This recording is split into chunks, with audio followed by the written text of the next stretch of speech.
You're listening to ESOPOD, the Folience ESOP Podcast.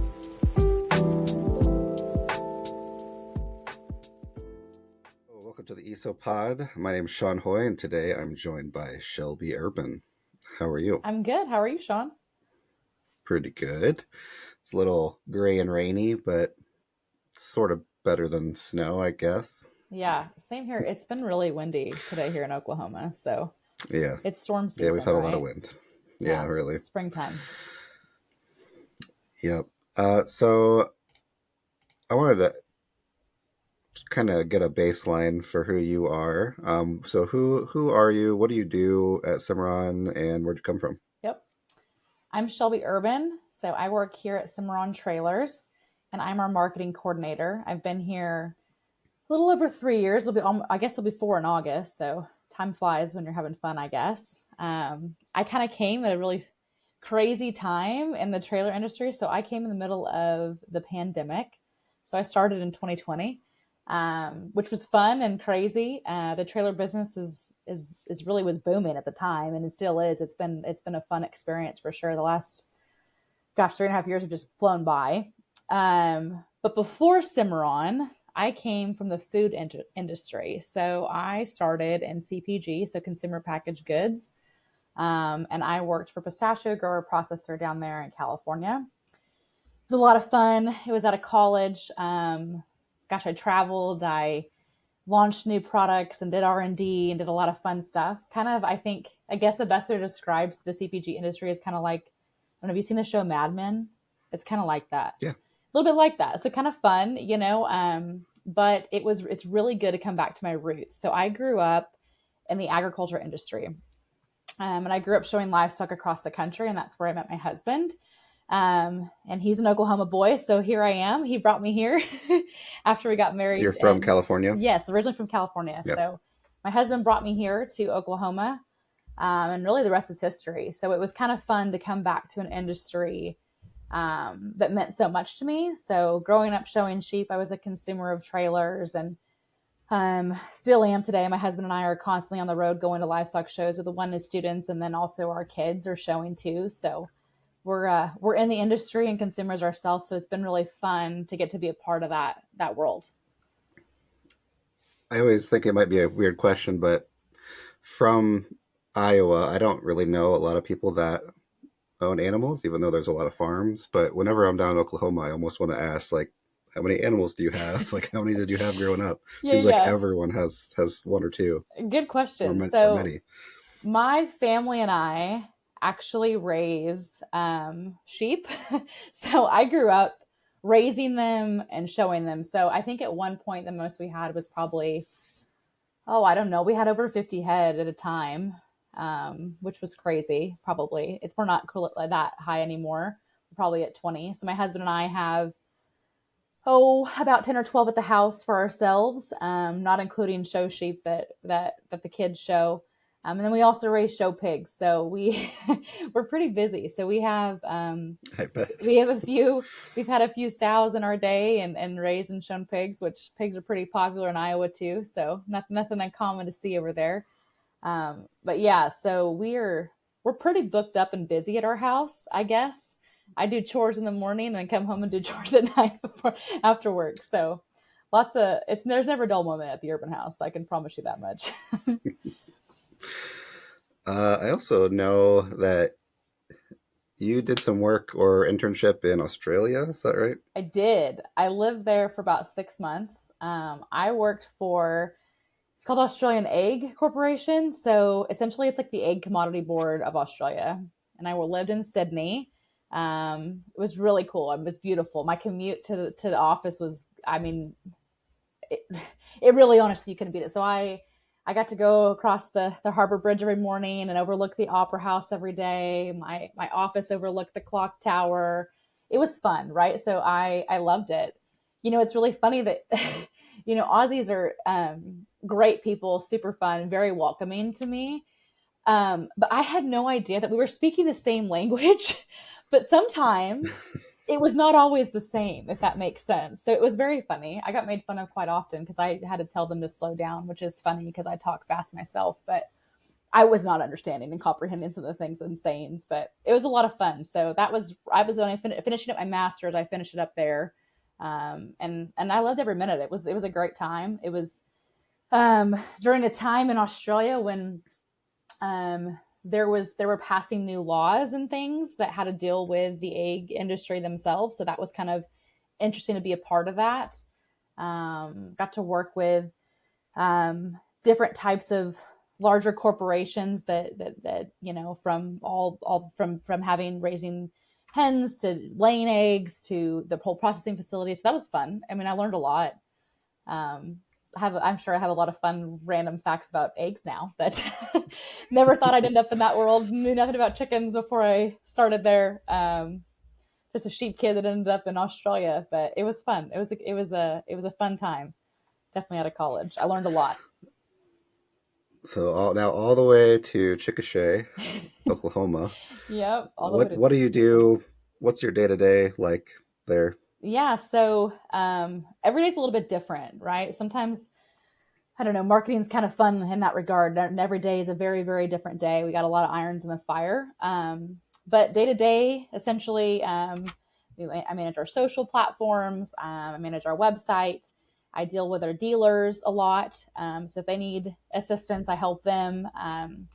We have a co-op program that is designed to help our dealers with advertising and promotion type stuff. So I help handle that kind of stuff. But every day is very different. I take pictures of trailers. Sometimes I go do a video. Sometimes I don't know, you name it. Sometimes I'm giving tours. You name it. It could happen throughout the day.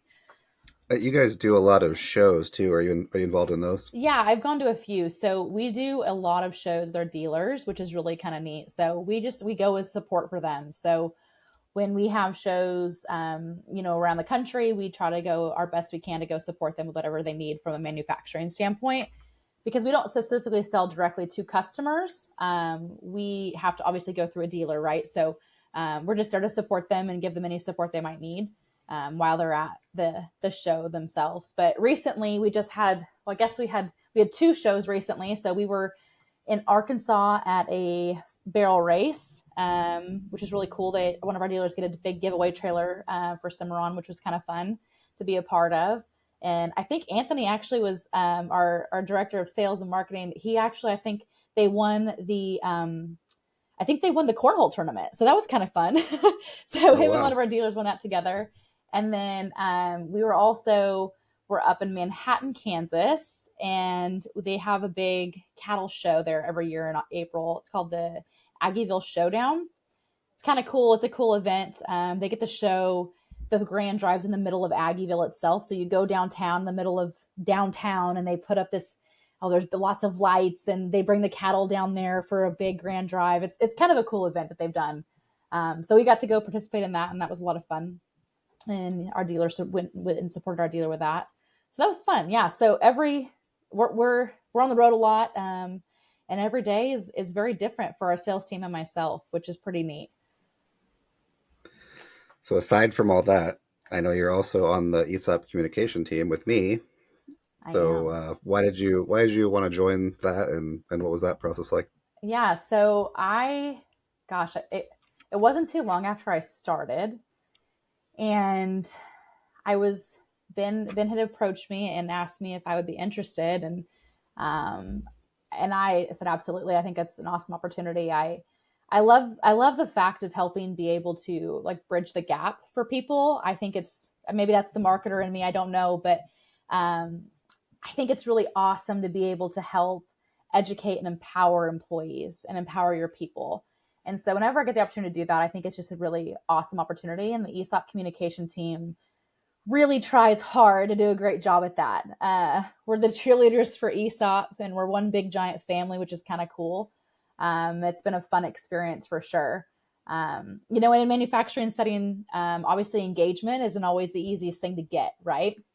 So the team and myself always have to find new ideas of how we can reach these people and how we can reach our whole community of fellow employee owners and not just the select few, right? So that's been a fun process, I think. But I don't know. I just always love the idea of being able to empower people and being able to help educate them. And it's an exciting thing to be a part of ESOP. I mean, how many companies can you go to that say, "Oh, hey, I got you. Let me every year. Let me just give into your bucket just because you're a good person and you're a good employee here." Like that's awesome, right? Like how cool is that? There's not very many play. I mean, unless you're employee owned, I don't really know. I don't know any companies that do that. I think it's pretty cool to have two retirements that when I one day, I don't know how long ago that'll be, probably a long time from now, but when I decide to retire and hang up my hat, I think it's pretty cool to know that I have more than one option now. Yeah, and possibly even earlier than you would otherwise because you have that extra bucket that's Absolutely. growing. Absolutely. Well, and I think it's so cool. You know, we have a lot of young people that obviously come and work here at Cimarron. So trying to convince an 18-year-old, right, that that hey, like retirement's cool and we get to be able to help you to be able to do that. It's sometimes hard, but it is a really cool concept. It is. I mean, it's a Yeah, really how do cool you how concept do you change your message when you're talking to someone who's closer to retirement versus someone who for like sure. just entered the workforce? Absolutely. I mean, that is a hard narrative, right? Because that's like very, very, very far in the future. They are not thinking anywhere remotely near retirement. But I think that another way to spin it too is just we're here to, be able to support you. You literally have to do nothing for it. It costs you absolutely nothing to just simply be a good employee, and we're gonna pour into you. Essentially, for me, it's always a message of like we just want to pour into you for you showing up and being here and being a hardworking employee. We want to be able to fill that bucket for you, and the longer you stay here, the more money you get in that bucket. And if you ever decide to leave, we hope you don't. But whenever you decide to leave, and hopefully it's when you retire, you have this awesome chunk of money that you didn't have to do anything for. You didn't have to pay anything to get into it. Just simply because you're here and you show up and you're awesome at your job, you get money. I think that's so cool. That's such a cool concept to me. Maybe related to that. So you've come from a few different ag related companies. Do you notice any difference in the culture between those and Cimarron and Folience in general? Yeah. So I've come from mostly family owned type operations as well as pretty corporate. So very different. Family owned and corporate are very very different, right? Obviously two different beasts in themselves, but I think the cool thing that was a breath of fresh air when I came here at Cimarron is we're one big giant family, and that includes all of Foliance and all of Foliance companies that come along with it. We have support from more than just what we have here at Cimarron, and I think that's really really cool. If I have a question, I can pick up the phone and call the Gazette and be like, "Hey, I need some help. I'm trying to run this campaign. Can you help me?" And they absolutely like, "You bet, Shelby." They drop everything and they want to help me. That's so cool. It's more we get to lean on each other for more than just I don't know, helping our share value grow, right? We Yeah, really we really can, I mean, utilize each other to be better and we are one big giant family, which I think is cool. And that was the one thing I think I noticed that was different is I don't know, there was a saying I think when I first got here, I think it was one of our slogans. It says, "Act like you own the place because you do." And I feel like that truly has empowered a lot of people to have a voice, to be able to use, their license to act card, but they feel like they can. Obviously we can't change the world. I mean, I can't give everyone free vacation days because that sounds good. I mean, I would love it. That'd be great. But I don't have the power to do that. I get asked that a lot actually, but you can ask. you You can can always ask, but I, ask. I can't. I can't change the world. But I think it's just cool that they're like, hey, if we did this a little bit differently, I think this would run smoother. I think people are just not afraid to speak up. Whereas when you're in other type of corporations, we'll say, you maybe don't get a voice or you just aren't heard. Here, you're heard, and then we do something about it. We try to act on it. And I think that's really, really neat. So you notice pretty quickly, I think, when you come to an ESOP, and when I came to Cimarron, I noticed pretty quickly that things are pretty different here. Awesome. Yeah, no, I definitely love coming down there. I get to come down probably more than most people Yeah, just you do. because IT, we're down multiple times a year, Yep. and everyone's always super friendly and hospitable. Yeah. I would say is a good way to describe it. We just get so excited to see people from other places. I think it's really fun for. I got the opportunity to go to Iowa, and I thought that was really really neat. But it's just really fun for us to be able to see each other. I guess if that makes sense. I mean, we know we exist, Yep. but to see people face to face, it just is. I don't know. I feel like that's really really cool. So we always. It's definitely enjoyed. I think that everyone here it's reciprocated for sure. I think that yes, we're happy to see you guys too. We're excited.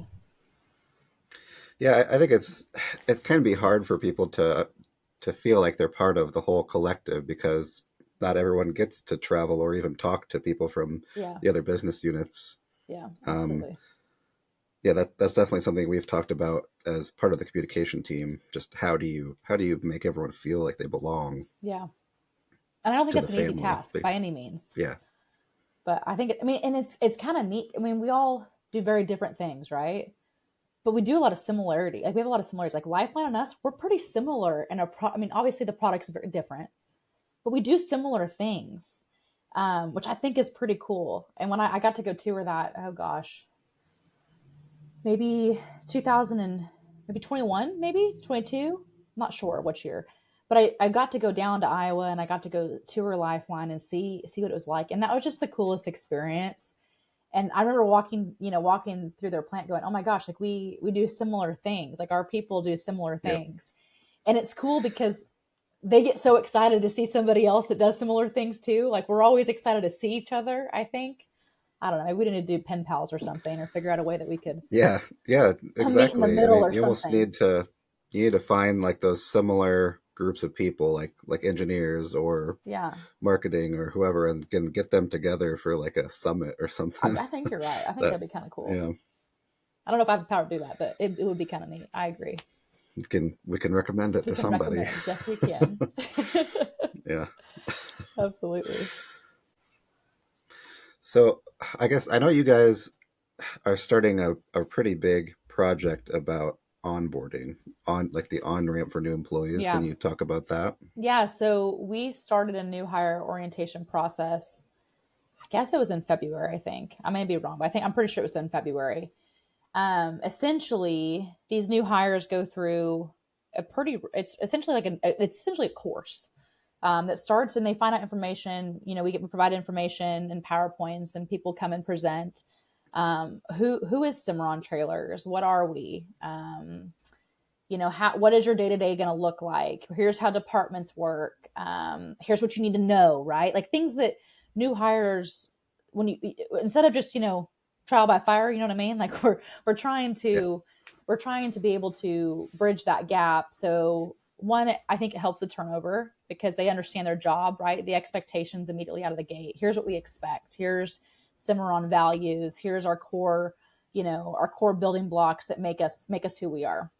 And then they have other courses that they can take, kind of like some just some general knowledge kind of stuff about how to build these types of trailers, what our sales department does, and how obviously the trailer models and things like that within it.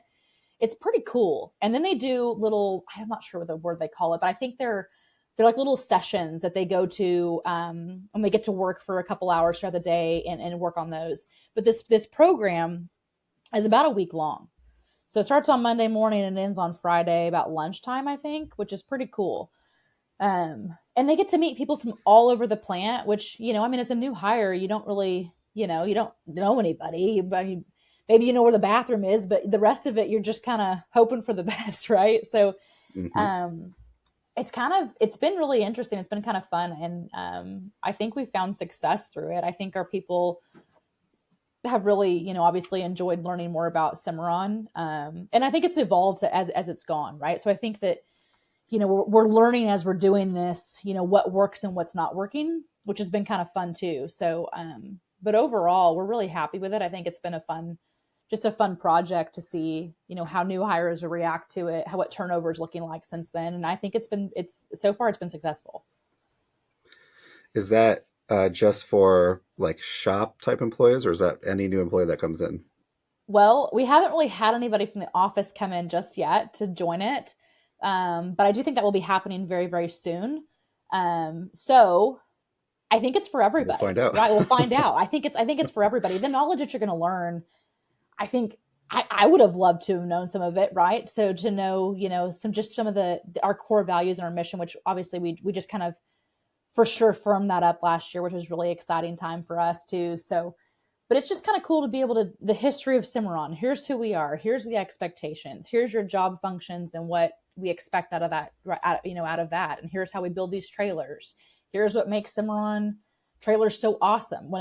Here's the nuts and bolts, right? Like here's what puts them all together, and it's been fun. It's been pretty cool. So I mean, it's for everybody, and I think the feedback we've gotten so far, I think the employees are liking it. Most of them have Good. stayed, so Yeah, that's it's good like news, a right? week long Cimarron University like It's crash essentially course really what it is. condensed. Yeah, that sounds great. Yeah. I hope we can, as Folience or any of the other business units individually, can borrow some of those ideas and Yeah. ingest it into their onboarding. That Yeah. sounds great. Well, and especially like in manufacturing, right? And there's turnover. There always will be, and that's just kind of the nature of that beast. But if we can help, explain the message of who we are, the product we build, and the job functions, like right off the bat when they first start, I feel like the expectation's there, right? You know what you're getting into. It's no surprise.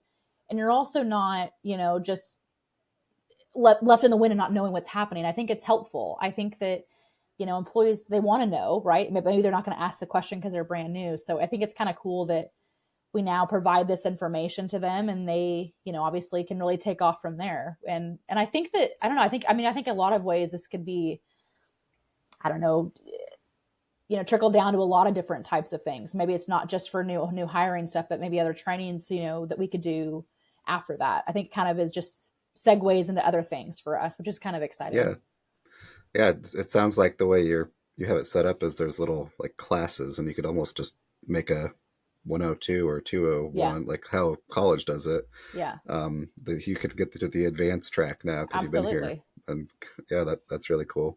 Yeah, I we also did in the month of March. So all March, we did a TIG welding class. So people from across the plant, didn't matter where, the office could have done it too. It was from 3 to 5 every Tuesday and Thursday, I believe. And they learned to TIG weld. It was really cool. And we had we had instructors from across the plant that got to come help, and mostly Michael Harmon was one of them, so our build shop manager, and then I think some of our guys and parts were there. I know Justin Roper, our department head for parts, was part of it, and it was really cool. So they got to instruct our fellow employee owners of how to TIG weld, and they actually took a test at the end. So they had to That's awesome. pass, which I think was kind of cool. So they learned to TIG weld in a month, and that's kind of incredible. That's an art in itself. You got to do two things with your hands and push a pedal with your foot at the same time. I don't think I'm coordinated to do that, but it was really cool, and it was really neat because we did have a young female that joined us for that, so that was really cool to see. Another maybe some girl power in there, right? That was kind of cool to see her.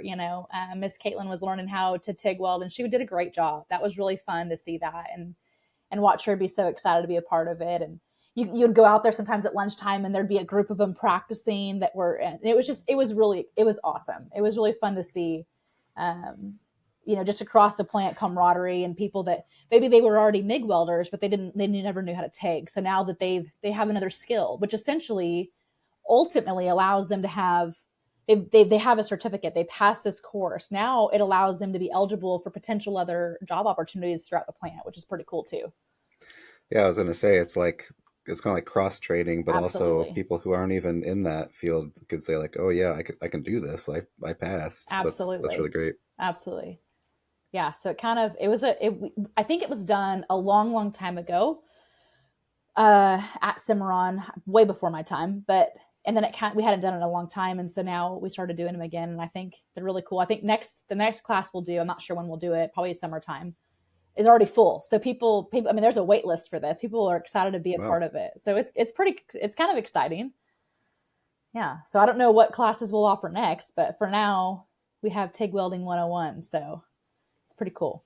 That's great. Yeah. Yeah. So, Shelby, thank you so much for joining me. It was great to finally get to reschedule this reshoot of our podcast. Yep. I think it's just as good, if not better, than the one that was lost. Yes, our Lost podcast. Yeah, it was great. Yeah. Thank you for having me, Sean. It's been fun. It's always a pleasure to get to chat and spend some time. So it's been fun. Yep. Hopefully, I'm sure I'll be down there before we both know it, I'm and we sure can it. chat then I'm again sure of too. it. You bet. Awesome. Well, thanks All for right. having me. Thanks for listening to ESOPOD. If you want to get in touch, send me an email at esopod@folience.com.